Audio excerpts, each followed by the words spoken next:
Bien, amigos, el día de hoy es el cumpleaños de don Enrique Mendoza, uno de los el dueño del canal Perú TV. Estuvo algo delicado de salud. El día de hoy había una misa por su salud y bueno, le deseamos que pase un feliz cumpleaños y nos alegramos muchísimo de que se esté recuperando. Contamos con la presencia ahora de el padre, don Marco Arana, candidato a la presidencia del país por el movimiento Tierra y Libertad. Bienvenido a Hora 8, muchas gracias. Muy buenas noches, Ricardo, un gusto de estar en Hora 8 y sé que tienen alguna cobertura, no solo en Lima, sino en provincias, así que un saludo a todos. No, muchísimas gracias. Estamos en 19 departamentos, 35 ciudades, usted es de Cajamarca, nos están viendo en Cajamarca, en el canal 19, de manera que, y en 18 departamentos más del país. Muchas gracias. Usted es un hombre joven, es un religioso, todavía mantiene, digamos, Sí, bueno, el sacramento del orden imprime carácter, como el bautizo y el matrimonio, así que lo se queda toda la vida. Pero estoy, digamos, suspendido funciones desde enero para incursionar en actividad política, ¿no? Durante el tiempo que dure estos compromisos, o bueno, Dios sabe, ¿no? Ahora, ¿cómo es que usted, digamos, toma la determinación, después de haber participado en una serie de actividades sociales, de protesta por los abusos, digamos, de ciertas empresas mineras, cómo es que usted toma y por qué la determinación de aspirar a la presidencia del país? En realidad, yo he participado más que propiamente en las protestas, he participado en la búsqueda de salidas pacíficas a las protestas. Cuando han habido intransigencias del lado de las empresas mineras o del lado de la población, cuando han habido situaciones en las que podrían haberse llegado a situaciones de violencia, han habido incluso situaciones en las que han sido los propios ministros de Energía y Minas, ¿no?, los que me han pedido, como pasó en la época de Jaime Quijandría, o como pasó luego ya con este gobierno, con el... Que sea una especie de mediador. De mediador en el tema. Lo que pasa es que yo asumí una mediación comprometida con la defensa de los derechos de quienes se les habían vulnerado sus derechos básicos. Y eso es lo que enojó a las empresas, ¿no? No era uno un mediador para ir a engatusarle a la gente y decirle, miren, no pasó nada, acepten lo que se les ofrece. Era un mediador objetivo en el buen sentido de la palabra. Sí, un mediador, yo diría, como dice el documento de la Aparecida de los Obispos, ¿no? Hay que promover el diálogo con justicia y con respeto. Entonces, esto no era el diálogo para engatusar ni la mecedora, ¿no?, sino diálogo para resolver. El objeto del diálogo es que haya respeto. Entonces, lo que ocurre es que yo me ordené el año 1990 y fui enviado a una comunidad campesina, una parroquia muy pobre, la parroquia de Cristo Ramos de Porcón, donde las circunstancias eran muy complicadas para los campesinos, minifundistas, la mayor parte con niveles de analfabetismo muy grandes. Tuvimos que crear, con la ayuda de los hermanos maristas, una escuela, un colegio, un jardín de infancia, pues no había ni siquiera eso. Lo que ocurrió es que llegó la actividad minera el año 93. Inicialmente uno tenía la expectativa de que van a generar empleo, de que van a generar beneficios, y evidentemente los han terminado generando para algunos pequeños sectores, ¿no? Cajamarca, antes de que llegue la minería, solo tenía un vuelo ocasional, 2 vuelos ocasionales aéreos, ¿no? Ahora tiene hasta 3, 4 vuelos diarios, o sea, sí hay una dinámica económica.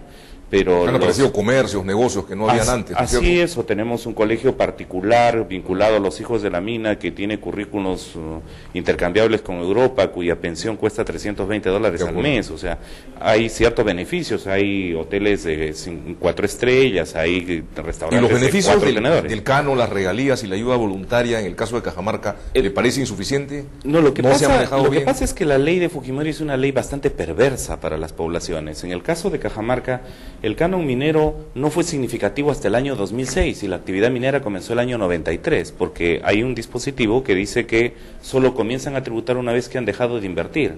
Entonces, una de las paradojas era que la minería progresaba, los sectores vinculados a la minería progresaba, y por ejemplo cuando salió el ex general don Jorge Hoyos Rubio, que fue alcalde de Cajamarca justamente hasta el año 2006, él tenía 60,000 soles de canon anual.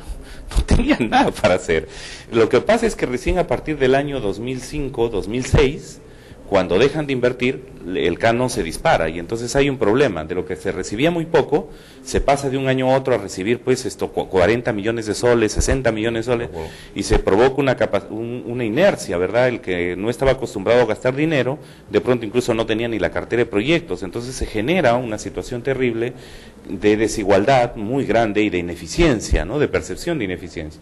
En ese contexto, uno que tiene una formación cristiana, esto como le comentaba antes de la entrevista, yo vengo de una formación marista, vengo de una formación cristiana familiar, ¿no? También soy marista. Entonces, nosotros hemos sido educados en el sentido de que el cristianismo es solidaridad, es fraternidad, es compartir, es justicia, ¿no?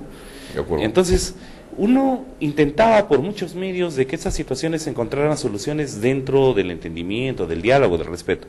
Eso no ha ocurrido, por el contrario, lo que venía ocurriendo son expropiaciones de tierras, abusos con las comunidades campesinas en la compra de los terrenos, ¿no? Yo recuerdo que con la ayuda de los hermanos maristas compramos un terreno para el colegio parroquial.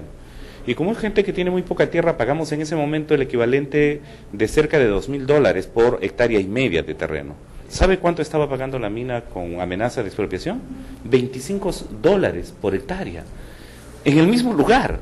O sea, se cometían una serie de abusos y, claro, uno cristianamente dice, no es cristiano el abuso, no es cristiano la violación de los derechos humanos. No es cristiano el engaño. No es cristiano el engaño y encima los problemas de contaminación que han venido luego.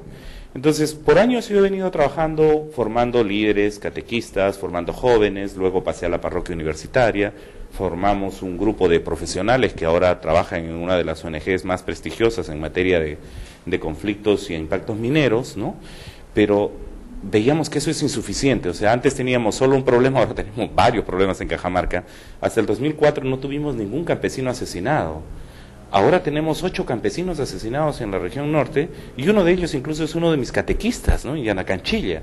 Frente a esa situación, la verdad es que estas verdades y esta situación que clama al cielo, como dice en el libro del Éxodo, a uno le han hecho decir, mira, vamos a dar un paso más. Y el paso no es buscar que yo sea presidente, sino que haya una colectividad política, una institucionalidad política que comprometa, que convoque a profesionales, líderes sociales, a pequeños y medianos empresarios, incluso a empresarios grandes, responsables realmente, hubiera sido y podamos hacer un paso importante de cambio en el país. Y no hubiera sido un paso, digamos, más realista, por llamarlo de alguna manera, aspirar de repente directamente a la presidencia del gobierno regional de Cajamarca, en donde específicamente se focalizaron esos problemas que usted menciona.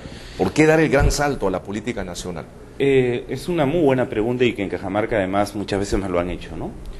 Es que los problemas que estamos teniendo son problemas de marcos de políticos nacionales. Por ejemplo, los gobiernos regionales no tienen ninguna atribución en gran minería, ninguna. Las concesiones mineras se dan en Lima. Disculpe que le corte.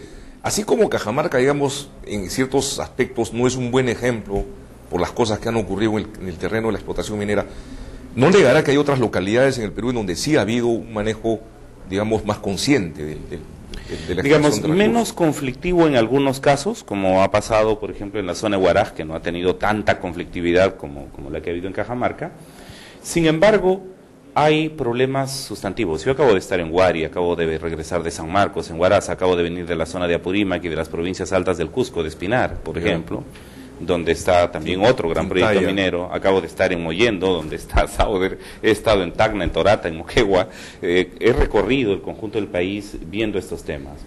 En realidad, lo que necesitamos son cambios jurídicos profundos, muy profundos. Por ejemplo, las concesiones mineras tendrían que darse regionalmente. En este momento se dan en Lima y ni siquiera los alcaldes, por ejemplo, a veces hay un alcalde que tiene un proyecto para hacer un canal de riego o hacer una represa. Luego no lo puede hacer porque el agua ya se lo llevó la actividad minera o las lagunas ya fueron supeditadas a las operaciones mineras. O, por ejemplo, está ocurriendo que en materia de canon, en realidad lo que están haciendo es pagando solo impuesto a la renta, no están pagando la mayoría de las mineras por la extracción del recurso. Se necesitaría mucho más dinero de lo que ahora se está aportando. Por ejemplo, Cajamarca no podía reconstruir su carretera Lima-Ciudad de Dios, que es la que lo conecta a la costa, porque el dinero del canon simplemente no lo hubiera alcanzado, a pesar que se inflan las cifras y se dice que es muchísimo dinero. En realidad lo que necesitamos en el Perú sobre esto no es una oposición per se a la minería. Yo creo que de lo que se trata es decir, a ver, ¿qué tipo de inversión minera? ¿Dónde se ubica? ¿Qué tipo de tecnología? ¿Con qué permisos? ¿Con qué controles ambientales?